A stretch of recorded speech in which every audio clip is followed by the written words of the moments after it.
on, guys? Aldowelds, back at it, man.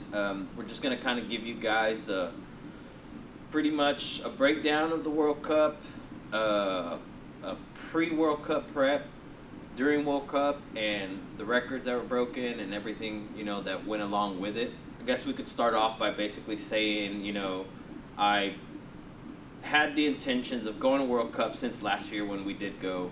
My intentions were to take 2 cars. Brian's car had been really good, and my recently assembled car of my own has been really well as well, and my intentions were to take both cars. I got married October 21st, which was literally a week in between the World Cup. I'm blessed to say that my wife now, Jessica, allowed me to go directly after our wedding. That was completely out of the question. I didn't have intentions on going because of that, but somehow, some way, I figured that I was going to finagle my way into allowing her to let me go. So we made it happen. World Cup is awesome. That's one event that I don't think I've ever want to miss because it's huge. I'm a big drag racing guy. I've made it up in the East Coast from 2009, back when the Honda days were going and we were in the Hondas. And I met a lot of cool people that every time we go to this event I run into, and it's always a good feeling, that they follow us on social media. They see the things that I'm doing now and what we got going on with the business and everything, and they're loving it. So it's always good to catch up with those guys. Started off really, really well. I knew Brian's car was going to be a contender. It's in that class. We were underweight for a good amount, and we've tested. I think we ended up breaking the IRS S550 record here with that car with a 723 at 190. First IRS car, S550 to go 190. Stock computer stuff, and it's a very basic setup. It's literally what I will sell my customers. Our 15X package, with the upgraded transmission and all the supporting modifications. So that's literally what it is. It's nothing crazy. But I saw that we had that potential. Mind you, Brian hasn't done much competition racing. A lot of it has just been testing, going fast. And once it comes to competition and you want to see the biggest stage for drag racing in our platform, World Cup, that's where it's at. There is tons of different style cars that run in this class based on rules and weights and turbo sizes and everything that goes along with that. Makes everything very competitive. So it's a very tight niche class that we're running. Street Fighter is a badass class. 16 car field. You have to qualify with at least a bottom 7-second pass. So anyways, the events run really well. Jason Miller and the guys that are over at Imports versus Domestics, they have this shit figured out to the T. I mean, when it comes down to oil downs, wrecks, anything on track, like, they have a solid team. Like, you can watch these guys. I mean, there's some videos out there that maybe I'll get you a clip so you can put on here for the speed video of there's a video out there of, for one of my guys that I know from the Honda community wrecked on Wednesday night testing. It was a bad wreck. Guy freaking hit the wall at 170 miles an hour. It was pretty bad, and literally it happened like right there by where we're at. And their guys, like Jason Miller's guys, were there within like the minute. Ambulance, everybody, fire crew, everybody, boom, really, really quick. And we saw that firsthand. We literally heard the commotion, ran to the fence and seen everything and seen the car flip in, and didn't really figure out what car it was until later on, because I go back, walking back towards my trailer, and I find a piece of fiberglass, the front end of that car, and I look at the color, and I'm like, fuck, that's Jason Park's car, And, man, they said he was good, he was talking, and first thing he was asking was, what did I run, kind of thing. He was, joking around, but it was definitely serious, but the safety behind the car literally saved his life. He got life flighted off the track. They ended up taking him. I think he had like broke a bunch of broken bones. I think from what I read, it was like a broken back or something crazy like that. But man, the guys were freaking real quick to do it, so that made me feel a little bit more confident. You know, letting my buddy Brian go down the track at the power and speed that we were going. You know, so that's for one. That's really badass about that, and that organization that they have over there. It's insane how fast they work, how good they work, how they do things, and all of that. So World Cup's not an event to miss for sure. You know, yeah, you definitely get the big traffic, tons of people. I think they sold out with like over 25,000 spectators on Sunday for Eliminations. So it's crazy. You know, it's just something that, you know, I think everyone should experience at least once. But anyway, so we can kind of just go from that. Everything, how the event was ran was really, really good. You see all kinds of cars. You hear all kinds of cars. We were parked in between two fucking rotary cars, so they're just fucking banging and popping off the rev limiter all day and night. So, but it's cool, man. It's the environment. You know, it's badass. Let's move forward now to what happened pre-World Cup, right? You guys have seen, I think we might have a video, or maybe the Mexico Racing League guys have the video of us wheeling in that car. You know, we've been testing with that car, trying to go really fast, and we wheelied that car pretty bad. I mean, it was just one of those things that just happened, didn't make no crazy changes, and it wheelied enough to hit the wall. I think we did it twice, right? We did it one outing and damaged quite a bit of things. Ended up fixing that really quick, going back. I think it was on a Sunday when we went back, and wheelied it again, but managed to fix whatever we could to keep testing that day. The prep was too good to just let go, and we managed to fix that, managed to tame down the wheelie, and managed to run a personal best. First it was a 725, which the the record for the IRS S550 at the time was a 728. We went 725 at 190, and then came back and went a 723 at 191. This was all after a major wheelie. Managed to get that sorted out. We're like, all right, we're good. Let's get everything buttoned up and let's get it ready for World Cup. That came down. We made some changes to the car.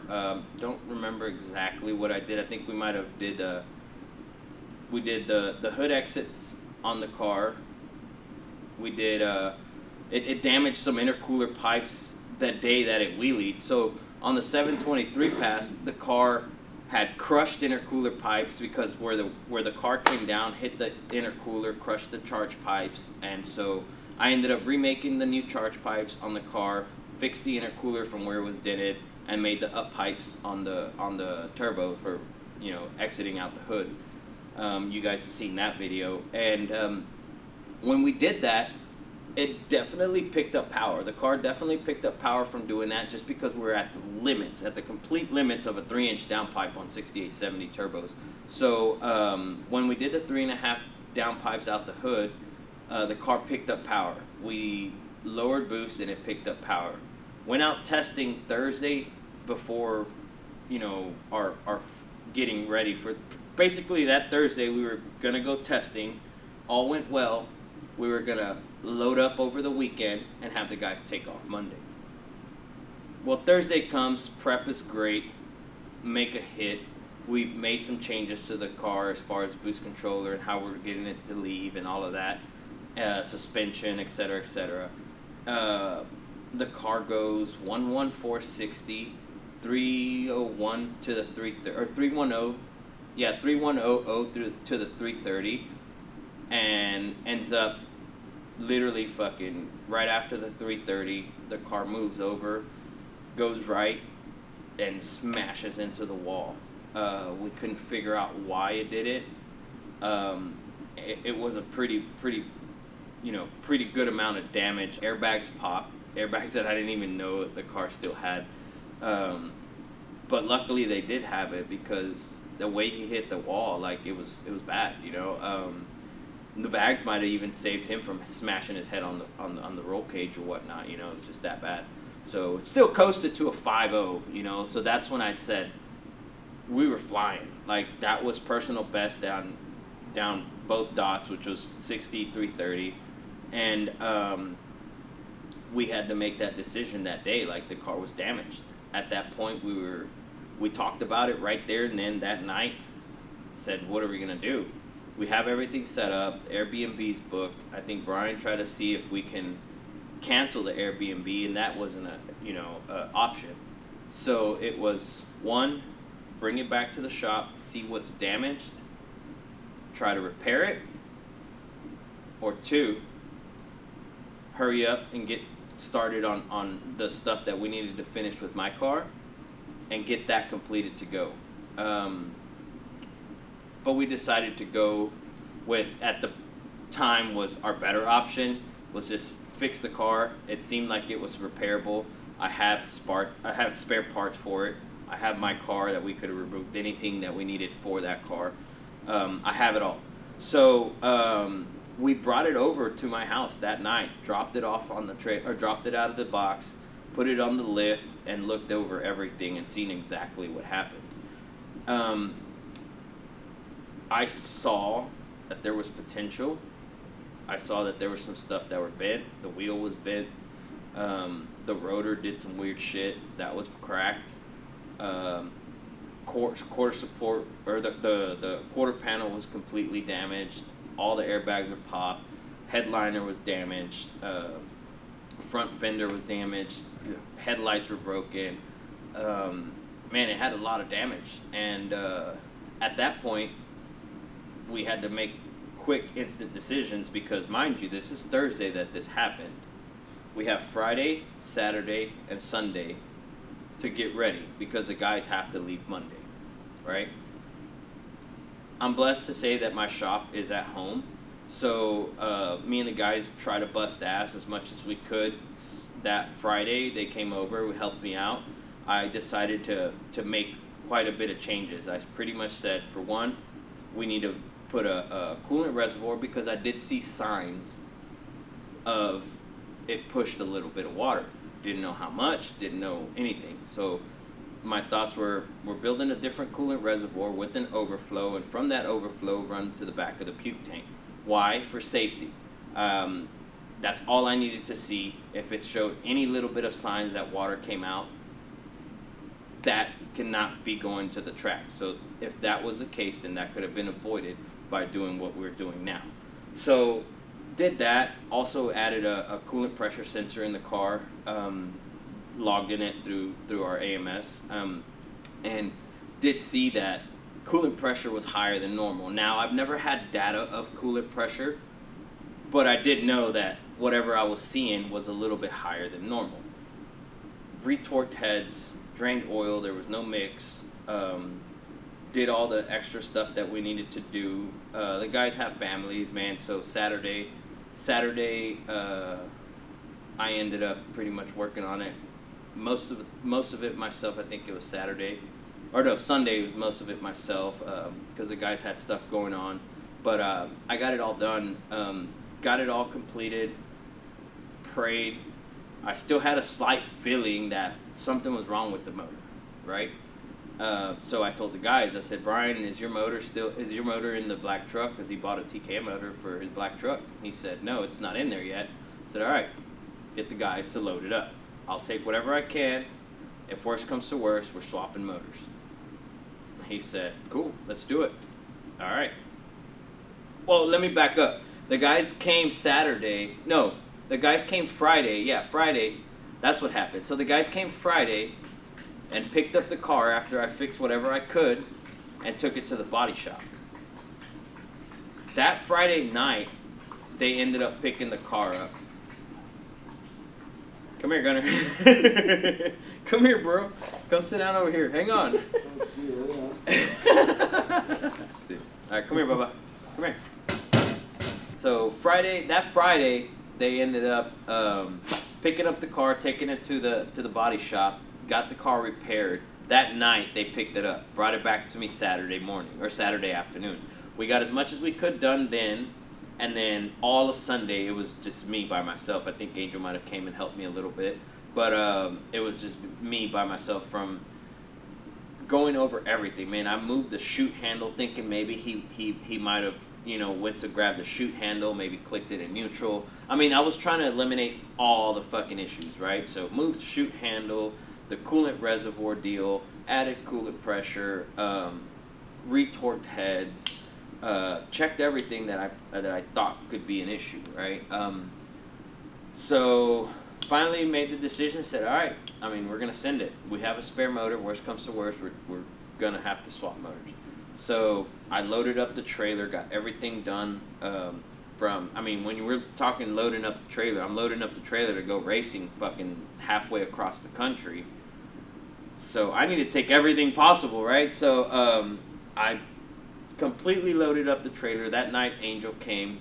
I said, we're ready. I got the golf cart, all that good stuff. I said, we're ready. Hook up the trailer and go. So Angel took the trailer that night, went in and took it home with him. And then after that, you know, he pretty much, the next morning was the plan to go pick up the guys, meet up, and then take off. Well, that's what happened. Tuesday, we had plans on flying out. Brian and I flew out. Ended up meeting the guys down there Tuesday night.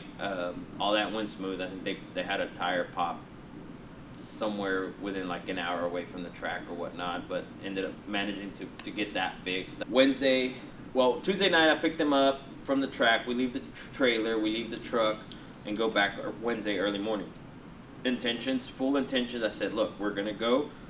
This fucking car hooks up. We're gonna pour all the power into it and see what happens. We have to know now because we have Wednesday to test. Thursday's partial testing with 1 round of qualifying. Friday was 1 round of qualifying, and Saturday was 2 rounds of qualifying. So we got a total of 5 rounds of qualifying. Anyways, we made that test hit. I noticed that it pushed coolant, which we didn't have a time to test here or any of that. So I saw that it pushed coolant. I saw that it built more pressure than normal.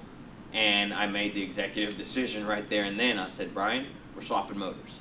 And, you know, we're talking to TKM, trying to figure out what's going on, you know, looking at logs and trying to figure it all out. At that point, I didn't care. I said, I'm making the decision. We're swapping this motor. Angel was halfway through fucking pulling all the parts off already. So I said, we're doing it. Ended up doing it. Astros are playing, so that's a good thing going on there.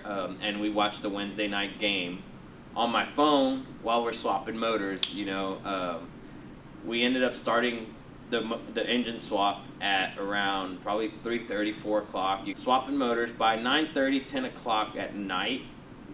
We already had the new motor in it. Mind you, the motor that he had as a spare was a long block with no accessories, no valve covers, no oil pan, no nothing. It still had BCT, and so it was timed with BCT phasers. I ended up swapping all of that. Like, I found an ATI removal tool. Shout out to the guys at JPC. They found that stuff for me. We ended up removing all the factory accessories from the old motor and switching everything over. I mean, I had to time the thing. I had to put everything back, timing chains, secondaries, primaries, everything. I had to do all that on the back of the fucking truck, right? So we did that, tore everything down, cleaned everything. I mean, this is something that'll probably take a couple days at the shop, you know, and we literally did this within like a 6 to 8 hour span. So by 10 o'clock, we had motor out, new motor back in it, and made the decision to say, all right, we're done for the day. We'll come the next morning, early in the morning, and button everything up, you know, from whatever was left. So we did that with plenty of time. Ended up having enough time to make number 1 round of qualifications. Fresh motor. Like, only thing I did, I fired it up, made sure we had oil pressure, made sure that everything looked fine, warmed it up, did an oil change right there and then just to get all the assembly lube and everything out of it, put new fresh oil in it, went up, make a hit. We went 728 at 190. Well, that was enough to put us in the number 8 spot, you know. Mind you, it's a 16 car field. 728 at 190, that's fast. And we're number 8. So that tells me that we have to put more power in the car. So, but I was happy at the fact that we went and we ran that fast on a fresh motor, right? Everything worked out great. Like, we didn't have stupid issues or nothing. You know, shout out to the guys helping me out. And we were rolling on like a fucking machine. Everything was good. So we're like, cool. We qualified. We go over the fucking car, make sure everything's good. Everything seemed great. We did have a few issues with the methanol not spraying. We use the methanol to cool the intake air temps. So that was, you know, pretty much holding us back. We really didn't figure out that issue until Thursday night. We ended up making some adjustments. I added another meth nozzle. I made some adjustments on the controller and finally found some meth. But we had made the second round qualifier and we ran a 730 at 190. I don't know why I'm saying nines, but 730 at 190. And that's when we finally figured it out. Then we went back up, and I think we went a 731 out of 191, right? So we're like, okay, we're out of turbo. Like, we couldn't figure it out. Until finally, after that pass, we figured out the meth adjustment was wrong, so then we fixed it. Like, we literally figured that out by watching the GoPro video inside, because Brian has a GoPro. You'll see some of the footage of that on his video. He has a GoPro on his helmet, so we could see the methanol gauge where we would test it in the pits and it would work, but down the track it wasn't working. So finally we're like, all right, well, let's make these changes. So we make these changes. We go up for round number 4, or for qualification number 4, and I had Brian hit with his routine. You'll see the video. You'll see some of the videos. I try to get burnout videos because those are cool, but it's hard for me to like record and like watch them. So you'll see the videos moving around everywhere. But anyways, you'll see a little bit of that. He has his routine: burnout, first gear, second gear, roll through the beams. Burnout, second gear, first gear, second gear, roll through the beams. Reverse in. Well, qualifying number 4. There's a bunch of people at the line, and literally they say that in order for the event to go fast, they'll say the people that are in front that are lining up, they make their pass. As soon as they launch and leave, you have to start your burnout. So I'm like, all right, go ahead, start your burnout. He starts his burnout. As soon as he clicks in the second gear, people kind of jump in the way, and he stops. So he doesn't roll past the beams like he normally does. I'm like, okay, whatever. We'll come on, let's get you lined up. We'll get him lined up. He goes up to line up and tries to use the trans brake, and he said that the trans brake didn't hold. So we're trying to figure out what happened. Right before that pass, I had changed the trans fluid, so I'm thinking maybe the transmission fluid is causing it, whatever. We can't figure it out. Go back, and I'm like, hey, O'Brien, did you put it back in first gear? He's like, no, I think I tried to launch in second. And in second gear, it's not going to hold the trans brake. So, with that specific transmission. So, I'm like, all right, cool. I'm glad you got it out of the way now, and you're not doing that in eliminations, you know. So, don't worry about it. We got Q5. We're good. So, come back around for Q5. We turn it up a little bit. We know the meth is working now, and we kind of just hope we go a little bit faster, because if we would have stayed with that 928, we would have been on the bottom half of the field. Bottom half of the field in the 16-car qualifier is going to put us to race one of the faster cars for round number 1. So we had to swing for it. So we go up. He makes a hit, and he goes 722 at 194, which is personal best right there. You know, the fastest we've ever been was a 723. Fastest mile an hour was 191. And we just blew that out of the water. Mind you, everybody's like, oh, MIR, World Cup, they have great, amazing fucking weather and blah, blah, blah, blah, blah. Bro, this weekend was good weather for the people that are like not used to the cold, because I was in shorts and t-shirt all day. So it wasn't nothing special. right? So we go 722 at 194, and we're ecstatic. We're happy. We're good. We moved up the ladder, which left us to first round against a car that ran, I think, a personal best of 769. I told Brian, hit the tree, run your number, and you'll be good. Just don't fuck up. And everything was good with the car after that last round of qualifications, and we're ready to go Sunday to eliminations. We have the car wicked up a little bit. For the one, not necessarily to say, we thought that the car that we were racing was going to be faster, so we had to put a good tune-up in it. But for the main reason we had it wicked up in that hit was because we knew if we won that round, we were going against a fast car, so we needed the data. We go out, car goes 712. Yeah, 712 at 196. He cut a tree. He beat the guy pretty good, and we ran another personal best. That's when I knew like everything that we were doing was working. We thought we were out of turbo, but we still had some in it. Car was finally waking up, and I was super happy. At that time, Sunday, we were excited for one because our Houston Astros won the World Series. That's huge. For me, I'm a huge baseball guy, and Astros are everything for us, man. So in the family, everything, my daughter, everybody loves Astros, right? So that was huge. So we were happy with that.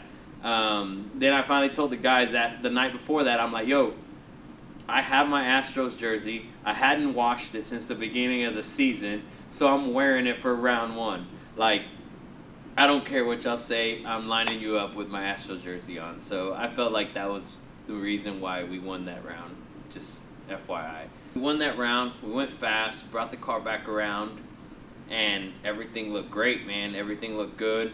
We hit our routine, drain cash can, drain trans can, check plugs, check over everything, retorque a few things, do our thing, do our moves, top it off, because like, mind you, we had to add a bunch of weight in the car, and we were literally at the tip, so like we couldn't go up there without filling up the gas tank, because that was the extra weight that we needed. So we'd fill it up, do all our moves, whatever, and get that going. So we did that, and we were prepared for round number two.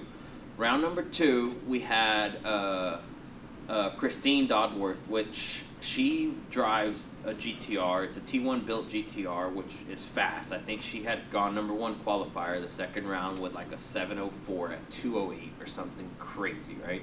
So we knew we had to swing for the fences against her.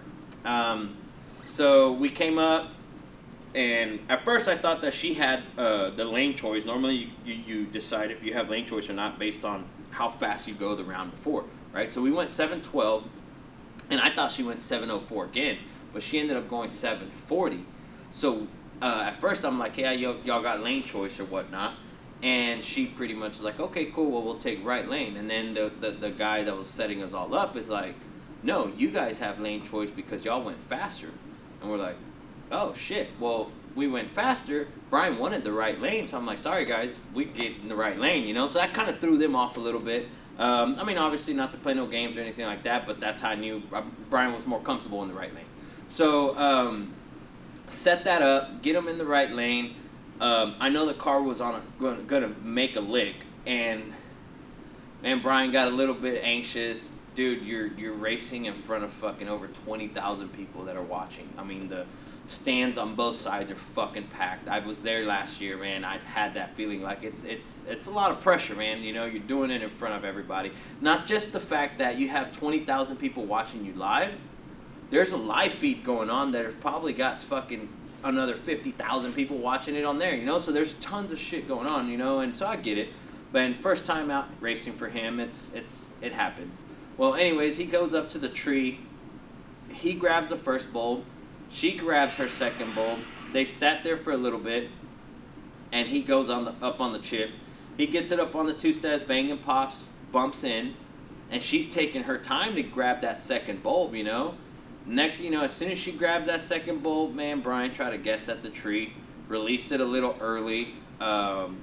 We got a bogus time slip. It showed that we went 677 at 196. Well, we had an issue there because when he took off, he tripped the beams with the rear tires. So when he took off, the rear tires tripped the beams, and that started the tree and dropped the tree. Gave him a red light and showed that we went 0.77 to the 60. So at first I was like, well, it's down on, we were supposed to be running a little bit faster mile an hour, so I was like, okay, well, it's down on power, something's going on, let me check it. So I did the math with the time slip based off of what we ran before, and then based off of what the data showed on the AMS, and I'm like, man, the car went 7.1, maybe a 7.09 on that pass. And we're out of the event already at that point, but I wanted to make sure that the car was okay, because at that point when we were out, we already knew there was a rental the next day, and we had to fly out early morning, or we change our flight to fly out later on that night so we can actually test the car one more time. Mind you, we put 180 pounds in the car, so we wanted to take that weight out and see if we can go sixes. At that point, I was like, man, everything's working out. Let's try it. You know, let's pull the weight and let's try it the next morning. So that's what we did. We came out, we pulled all the weight out to the track early in the morning. Mind you, we were flying out at fucking 8 o'clock or 7:40, I think it was. We had about an hour drive to the airport from the track, so we were kind of on a time crunch. I mean, it came down to literally, we left the track probably about 4:30 or so. We got out, pulled all the weight out of the car, and we go to try to make our first hit.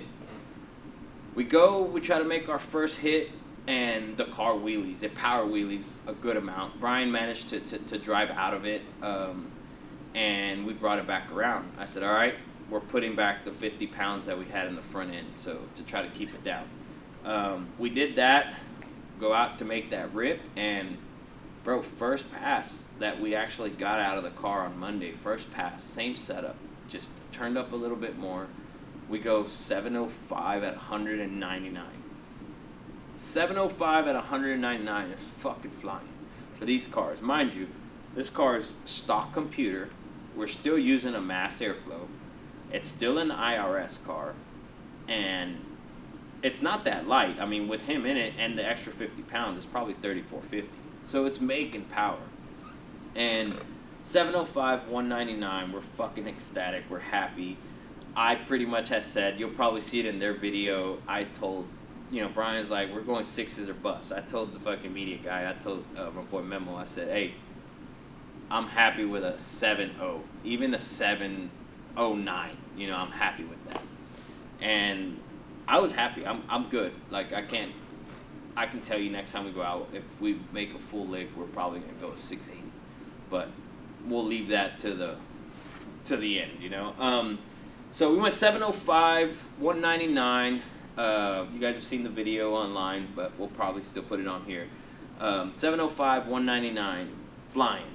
And come back around, check everything. We're happy. We're fucking excited. But first thing Brian said, job's not done. He wants to try to go fucking sixes. So, all right, cool, man. We go over it, man. The side skirt, the piece of the side of the car fucking flew off on that pass. We had put a new chute out there because his started to show some wear.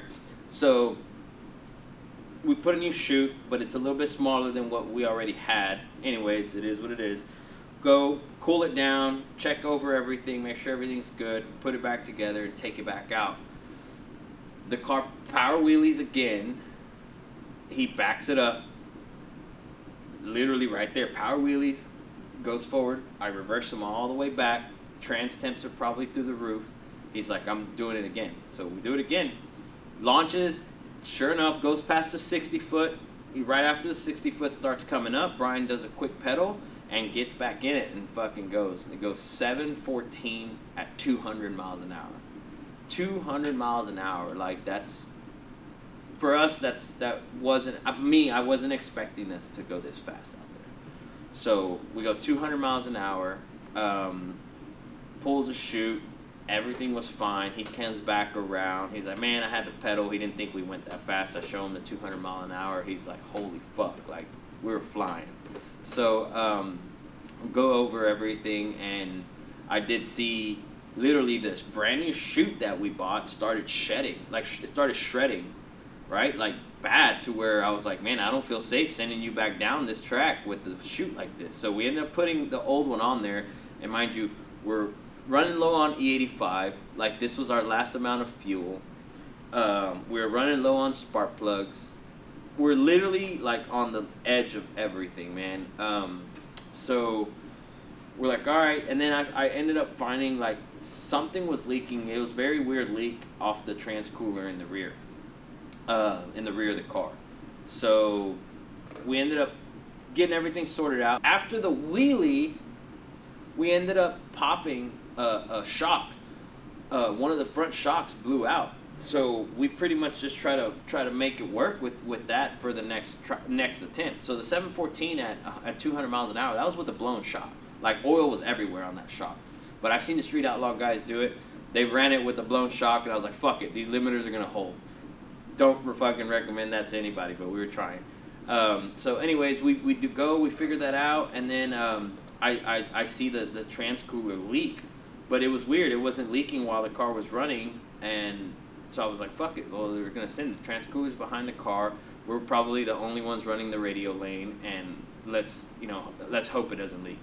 So go up there, and when we get to the lanes, Brian finds a little ladybug in the trunk of the car, and he's like, man, this is our sign. Either we're going to go fast, or this is going to be it for us, right? So I'm like, cool, this is our last attempt. We got to get to the airport, so let's give it a whirl. We go up there, and we hit it.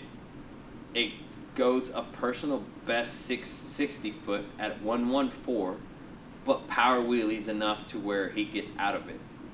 And he tries to reverse back.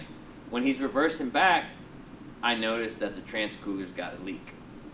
At that point, I tell him, shut it off, let's push it back, let's get out of there, and let's make our way back home. I mean, we all got families, man.